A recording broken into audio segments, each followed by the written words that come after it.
Bonjour! Tout d'abord, l'ensemble des équipes du groupe Cyrus se joignent à moi pour vous présenter nos meilleurs vœux pour cette nouvelle année.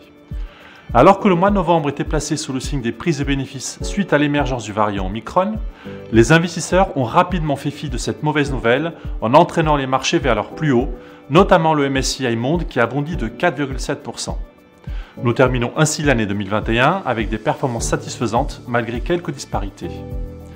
Les États-Unis et l'Europe sont les grands gagnants avec des progressions de respectivement 28,8 et 22,7% pour le S&P 500 et l'Eurostoxx. Le Nikkei affiche quant à lui un léger rebond de 5,6%, tandis que le CSI, indice chinois, ressort en baisse de 5,2%, impacté notamment par les mesures antitrust annoncées par le gouvernement chinois pendant l'été. Malgré l'arrivée de ce nouveau variant, bien plus contagieux mais moins virulent, force est de constater que les gouvernements et les populations s'adaptent rapidement et savent vivre avec le virus. En milieu de mois, l'attention des opérateurs était portée sur la dernière réunion annuelle de la Fed.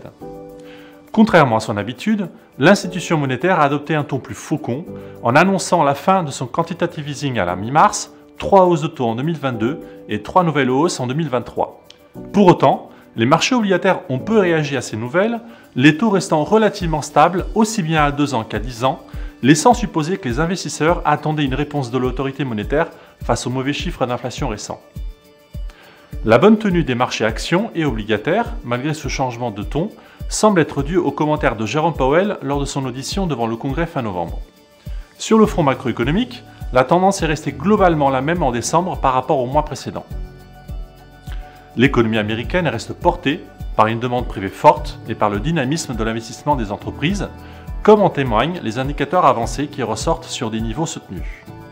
Toutefois, les anticipations d'inflation à long terme des ménages restent une préoccupation, bien qu'elles aient baissé d'un mois sur l'autre de 3 à 2,9%. Rappelons qu'il s'agit d'un indicateur suivi de près par la Fed. Sur le vieux continent, l'activité reste également soutenue, tandis que les chiffres d'inflation s'avèrent moins préoccupants qu'outre-Atlantique, avec un indice des prix à la consommation en progression de 2,8% sur un an en France. Après avoir décidé d'alléger l'ensemble des portefeuilles en novembre, nous entamons cette nouvelle année avec une exposition action neutre sur l'ensemble des profils de gestion.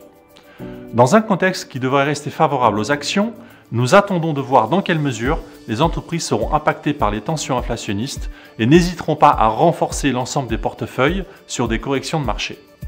Nous vous donnons rendez-vous début février pour notre prochaine intervention.